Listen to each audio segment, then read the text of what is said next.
सोनपुर गांव में शीला नाम की औरत अपनी गाय गौरी के साथ रहती थी। गौरी बहुत ही सीधी सादी गाय थी और वो अपनी मालकिन की सारी बातें मानती थी। एक शाम शीला गाय को चराकर वापस घर ला रही थी। गाय रंभाते हुए मटक मटक कर धीरे धीरे चल रही थी। तभी शीला को गुस्सा आ गया। वो गाय को डंडा मारते हुए बोली, चल रही गैया, जल्दी घर चल। खाने में तो कोई कंजूसी नहीं करती, चलने में इतनी कंजूसी क्यों करती है? जल्दी चल, अभी कितने सारे काम निपट जाते मेरे। इतना पेट भर लिया, अब चलना दुश्वार हो गया है तेरा। अब घर पहुंचकर शीला गौरी को उसके खूंटे से बांधकर घर के काम करने चली जाती है।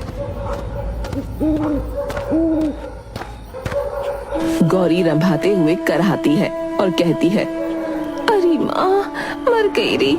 ये शीला जितना मुझे चराती नहीं, उससे ज्यादा तो मेरा दूध निकालती है। ऊपर से रास्ते भर डंडा मार मार कर मेरी कमर ही तोड़ दी इसने। हे भगवान, मुझे इससे बचाओ, मुझे शीला से बचा लो भगवान, नहीं तो किसी दिन ये मेरी जान निकाल लेगी। हाय रे, बेजुबान जानवरों पर कैसे मनमानी करते हैं इंसान। इसी तरह से गौरी जब भी घास चरकर आती तो रंभाते हुए भगवान को याद करती।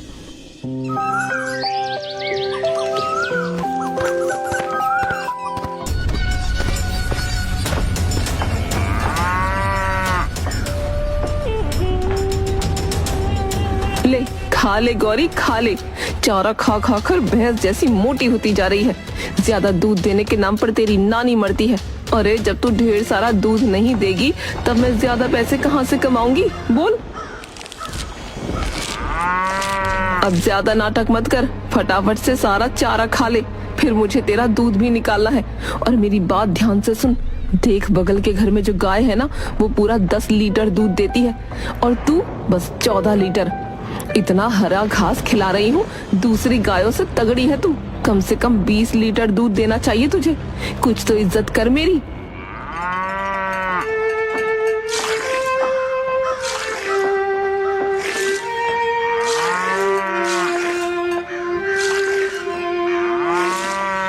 अगले दिन शीला फिर से शाम को जब वापस गौरी को घर ला रही होती है तो गौरी रास्ते में थक कर रुक जाती है। तब शीला फिर से उसे डंडों से मारती है। अब चलेगी भी या तेरी डोली लेकर आऊं? जल्दी चल। कब से चलाई जा रही है मेरी माँ, थोड़ी सांस भी लेने दिया कर। जान निकालेगी क्या अब?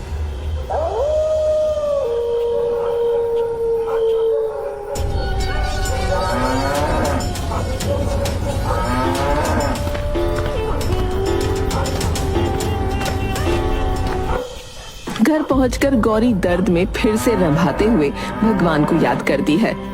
ओए, हे भगवान, मुझे शीला से बचाओ। इस लालची औरत को बस दूध चाहिए, मेरी सेहत का तो बिल्कुल ख्याल नहीं इसको। सुन रहे हो ना प्रभु, रक्षा करो, मेरी रक्षा करो।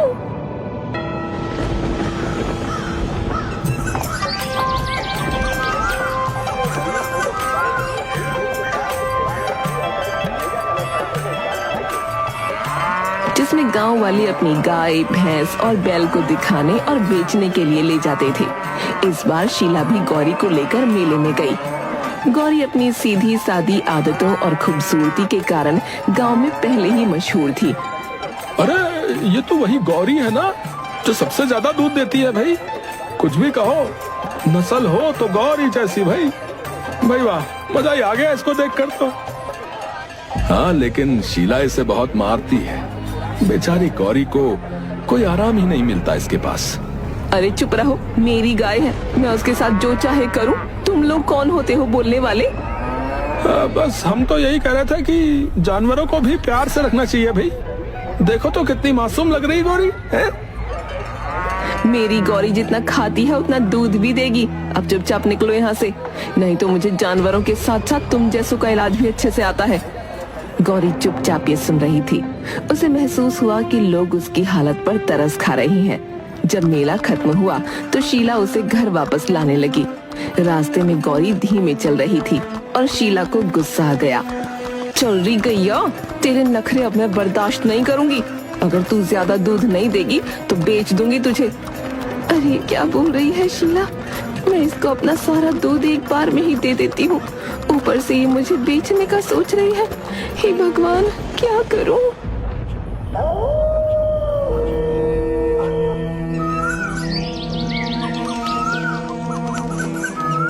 चारा देने के बजाय खेतों में घास चरने भेज दिया।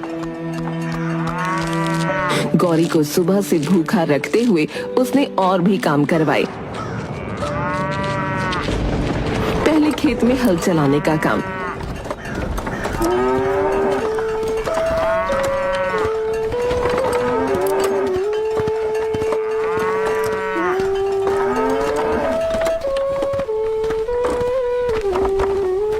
फिर घर लौटकर पानी के घड़े खींचने का। सुन रही गौरी, अब तेरे खाली दूध देने से काम न चलेगा, तुझे और भी काम करने पड़ेंगे। हाँ हाँ, क्यों नहीं, सारे काम मुझसे ही करवा ले शीला। खुद खाली बैठकर पड़ोस की औरतों से जुगलखोरी कर। ये क्या दिन देखने पड़ रहे हैं मुझे। अब बैलों वाले काम भी मुझे करने होंगे। कलयुग है, घोर कलयुग। ज्यादा नाटक मत कर, मैं तेरी मालकिन हूँ, जो चाहिए मुझे वो करना होगा तुझे। इसमें तो मेरी जान ही निकल जाएगी। मालकिन ऐसा ना करो, रहम करो। गौरी थकान और दर्द से कराहने लगी, लेकिन शीला ने उसकी तकलीफ पर ध्यान न दिया। गांव वाले दूर से ये सब देख रहे थे। लोगों ने कहा कि शीला को अपनी गाय से इतना काम नहीं करवाना चाहिए।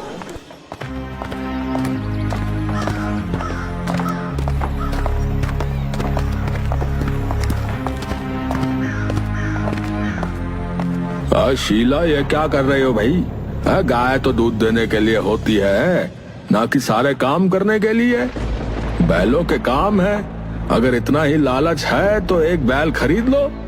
ये मेरी गाय है, तुम लोग अपने काम से काम रखो।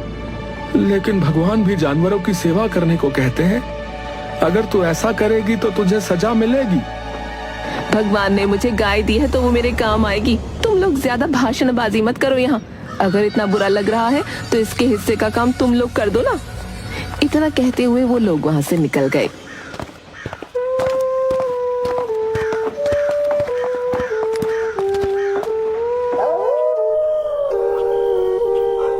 उस रात गौरी दर्द और थकावट से कराह रही थी। उसे अपनी हालत पर बहुत दुख हो रहा था। उसने चुपचाप भगवान से प्रार्थना की, हे भगवान, अब और न सहन कर सकती मैं। इस औरत ने मेरी जिंदगी नरक बना दी है। मैं मेहनत करती हूँ फिर भी मुझे मार खानी पड़ती है। हे भगवान, मेरी मदद करो ना, मुझे इससे बचा लो ना। थोड़ी देर बाद गौरी रंभाते रंभाते चुप हो गई। उसकी आंखों से आंसू गिरने लगे। गौरी की प्रार्थना में सच्चाई थी। वो अब खुद को बेबस महसूस कर रही थी। अब स्वर्ग में कमल पर बैठे ब्रह्मदेव तक गौरी की आवाज जाती है। तो ब्रह्मदेव सोचते हुए बोले, ये गाय प्रत्येक दिन मुझे बहुत ही भक्ति भाव से और निस्वार्थ होकर याद करती है। अब मुझे इसे दर्शन देने ही चाहिए। ऐसा सोचकर ब्रह्मदेव स्वर्गलोक से गौरी के पास प्रकट हुए और गौरी से बोले, मैं तुम्हारे भक्ति भाव से बहुत प्रसन्न हूँ गौरी। बताओ, तुम मुझे प्रतिदिन ऐसे ध्यान क्यों करती हो? तुम्हारे मन में जो भी कामना है मुझे उसे बताओ, मैं उसे अवश्य ही पूरा करूंगा। अरे, ये कौन आ गया भगवान बनकर? ये भगवान तो नहीं हो सकते। ये जरूर उस शीला की ही कोई चाल है जो भगवान बनकर मुझे ठगना चाहती है। अरे, क्या सोच रही हो गौरी? मांगो, क्या मांगना चाहती हो? मैं सोच रही हूँ प्रभु, मैं आप जैसी नहीं हूँ। मैं गाय हूँ, लेकिन मैं मूर्ख नहीं हूँ। मुझे समझ आता है भगवान में और उस शीला में फर्क। मैं उतनी मूर्ख नहीं हूँ जितना वो शीला समझती है मुझे। गौरी की बात सुनकर ब्रह्मदेव हंसने लगे। अब मैं तुम्हें कैसे विश्वास दिलाऊं कि मैं ही भगवान हूँ? अगर आप सच में भगवान हैं, तो बताइए, सभी जानवरों की रक्षा करने के लिए उनके पास नुकीले पंजे होते हैं। मेरे पंजे कहाँ हैं? तुम्हारे नुकीले पंजे मेरे पास हैं गौरी, ये देखो। अब ब्रह्मदेव अपने हाथ में नुकीले पंजे प्रकट करते हैं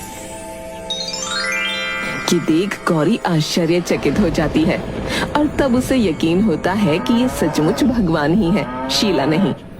मेरे पंजे आपके पास है प्रभु, मतलब आप सचमुच भगवान हो। हाँ गौरी। तो एक बात बताइए प्रभु। क्या गौरी? वो शीला तो मुझे मूर्ख समझती है, तो क्या आप भी मुझे मूर्ख समझते हो? अरे नहीं नहीं, तुम तो गौ माता हो गौरी। जानवरों में सर्वश्रेष्ठ हो तुम, इसलिए सारे इंसान तुमको गौ माता कहते हैं। गौरी ने भगवान के मुंह से ये सुना तो वो बहुत खुश हो गई। उसके बाद वो भगवान से बोली, प्रभु मुझे अब इस धरती पर नहीं रहना, यहाँ शीला मुझे डंडे से मारती है, कृपा करके मुझे भी अपने साथ स्वर्ग ले चले प्रभु। मैं तुम्हारी भक्ति से बहुत प्रसन्न हूँ गौ माता, चलो स्वर्ग चलते हैं। अब ब्रह्मदेव धरती से गायब होकर गौरी के साथ स्वर्ग में प्रकट हो जाते हैं। स्वर्ग पहुंचकर गौरी बहुत खुश हो जाती है और खुशी में वो भगवान से बोलती है, भगवान आप तो मुझे सच में स्वर्ग ले आए और मैं यहाँ खूब मजे से रहूंगी। हाँ गौ माता, अब तुम यहाँ मजे से रहो। इतना कहकर भगवान गायब हो गए। अब स्वर्ग में गौरी खूब मजे से रहने लगी। वो पूरा दिन स्वर्ग में घूमती रहती और उसे जब भी भूख लगती तो वो स्वर्ग के हरे भरे बाग में जाकर मजे से हरी भरी घास खाती। एक दिन गौरी घास खाते खाते इंद्रदेव के बाग में चली गई। तभी वहाँ सुरक्षा कर रहे पहरेदार ने उसे देखकर कहा, अरे ये गाय यहाँ कैसे आ गई? किसकी गाय है ये? वहाँ पर किसी और को न पाकर वो पहरेदार गौरी से पूछता है, अरे गाय, तुमको नहीं पता क्या? ये इंद्रदेव का प्रिय बाग है। यहाँ किसी भी बाहरी जानवर का आना सख्त मना है। अरे मुझे नहीं पता था भाई कि इंद्रदेव का बाग है। मैंने तो यहाँ हरी हरी घास देखी तो वही खाने यहाँ चली आई। इस गाय ने तो पूरा बागान खराब कर दिया। चलो अब इंद्रदेव से चलकर माफी मांग लो, वरना वो तुम्हें बहुत भयानक सजा देंगे।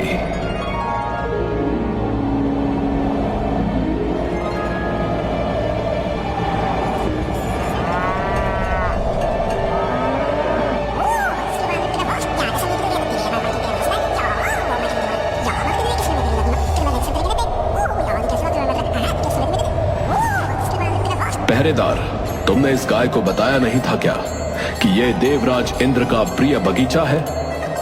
इस बगीचे में तो देवगण भी बिना आज्ञा प्रवेश नहीं करते और तुम जानवर होकर यहां चली आई। मैंने इसको बताया था देवराज, तो ये भोली बनकर बोली मुझे नहीं पता था। क्या इस गाय का ये दुस्साहस कि ये मेरे बगीचे को नहीं पहचानती? अब तो इसकी सजा इसे अवश्य मिलेगी। प्रभु मुझे सच में नहीं पता था कि वो आपका बाग है। इंद्रदेव को ऐसा लगता है जैसे गाय झूठ बोल रही है, लेकिन तभी अचानक उनके मन में एक विचार आता है और वो सभा में बैठे हुए हर एक देवता से पूछते हैं कि ये गाय किसकी है, लेकिन सब मना कर देते हैं कि उनमें से किसी ने इस गाय को पहले कभी नहीं देखा। अब इंद्रदेव गाय से पूछते हैं, अच्छा ये बताओ गाय, तुम कहां से आई हो? कहीं कोई मायावी राक्षस तो नहीं? जल्दी बताओ। प्रभु मैं तो धरती पर रहती हूँ, मुझे यहाँ खुद भगवान लेकर आए हैं। यहाँ का भगवान मैं ही हूँ, लेकिन मैं तुमको यहाँ लेकर नहीं आया, तो कौन लेकर आया है तुम्हें? इस बात पर गौरी चुप होकर थोड़ी देर सोचती है। उसके बाद वो ब्रह्मदेव का नाम लेती है। ये सुनकर वहाँ मौजूद सारे देवता हंसने लगते हैं और इंद्रदेव गुस्से में गौरी से कहती है, गाय, तुम अपना झूठ छुपाने के लिए ब्रह्मदेव का नाम ले रही हो। अब तो तुमको इसकी सजा मिलकर रहेगी। इंद्रदेव गौरी को सजा देने के लिए जैसे ही आगे बढ़ते हैं, गौरी ये देखकर रंभाते हुए भगवान को याद करने लगती है। जब सजा सुनी तो देखो कैसे रंभा रही है, जैसे यहाँ तुझे कोई बचाने आएगा। अब सजा पाने को तैयार हो जा। बचाइए भगवान, मेरी रक्षा कीजिए भगवान। अब गौरी की आवाज सुनकर ब्रह्मदेव इंद्रलोक में प्रकट हुए। उनको देखकर वहां उपस्थित सारे देवी देवता नतमस्तक हो गए। तब ब्रह्मदेव ने इंद्रदेव से कहा, देवराज इंद्र, ये मेरी गाय है और मैंने ही इसको यहाँ स्वर्ग लोक में रहने की आज्ञा दी है। क्षमा करिए ब्रह्मदेव, मुझे ज्ञात नहीं था कि ये गौमाता आपकी है। अब इंद्रदेव गौरी और ब्रह्मदेव से क्षमा मांगते हैं। उसके बाद ब्रह्मदेव गौरी को इंद्रदेव के बाग में घास चरने को मना कर देते हैं। गौरी ब्रह्मदेव की बात मानकर दूसरे बाग में चढ़ने चली जाती है। आज तो मैं बाल बाल बच गई। अगर भगवान समय पर आकर मेरी रक्षा नहीं करते तो आज तो मैं न जाने किस संकट में फंस जाती। लेकिन देवराज भी मेरा तनिक विश्वास नहीं कर रहे थे। भला मैं क्यों झूठ बोलने लगी। और गौरी को स्वर्ग में अकेला महसूस होने लगा। वो पूरे दिन घास खाती और अकेले बैठी रहती। एक दिन ब्रह्मदेव गाय के हालचाल लेने उसके पास प्रकट हुए। अरे गौ माता, क्या हुआ? इतनी मायूस क्यों बैठी हो? यहाँ स्वर्ग में तुम्हें अच्छा नहीं लग रहा क्या? भगवान, मैं यहाँ अकेला महसूस कर रही हूँ। मुझे यहाँ बात करने वाला कोई नहीं मिलता। तो तुम क्या चाहती हो गौ माता? भगवान, मुझे मेरे दोस्तों की याद आ रही है। ठीक है, तो मैं तुम्हारे दोस्तों को भी यहाँ ले आता हूँ। क्या ऐसा सच में हो सकता है भगवान? हाँ गौ माता।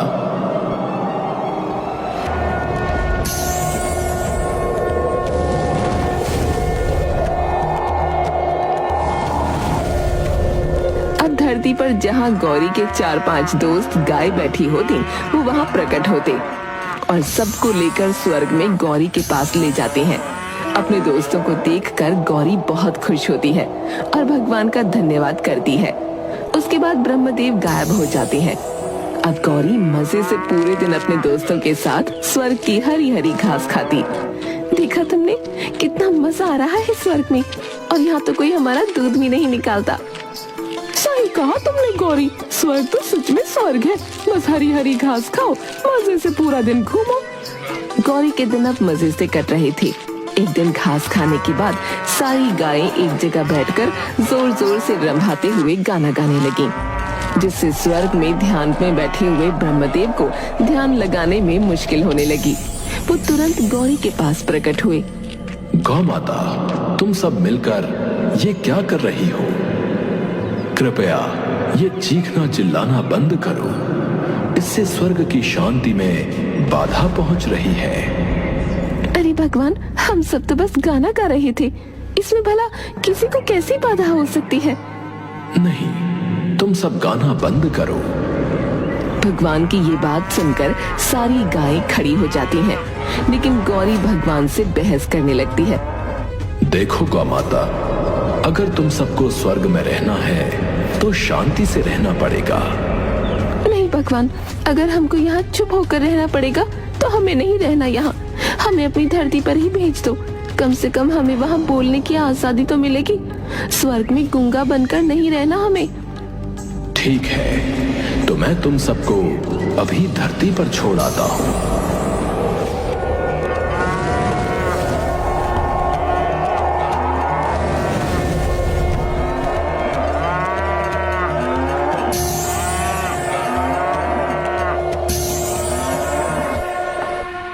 भगवान के इतना बोलते ही अचानक से गौरी की आंख खुल गई। तब उसने देखा शीला उसे डंडे से मारकर नींद से उठा रही है। तब गौरी को पता चला कि वो सपना देख रही थी। अच्छा हुआ ये सपना था, बिना बोले मैं नहीं रह सकती। खैर, सपने में ही सही, स्वर्ग के दर्शन तो हो ही गए। और दूध देना तो मेरा फर्ज है। अगर दूध नहीं निकलेगा तो मेरा पेट वैसे ही खराब हो जाएगा। और जितना मैं ड्रामा करती थी उतनी जोर से भी नहीं मारती मेरी शीला। और बेचारी पूरा दिन मेरी सेवा में भी तो लगी रहती है। ना बाबा ना, मैं तो किसी के बुलाने से भी ना जाऊं, यही अच्छी हूँ। हाँ। अब शीला गौरी को जंगल में चराने ले जाती है। वहाँ घास चढ़ते चढ़ते गौरी अपने दोस्तों के साथ जोर जोर से रंभाते हुए गाना गाती है और खूब खुश होती है कि उसको यहाँ गाते हुए कोई रोकने टोकने वाला भी नहीं है।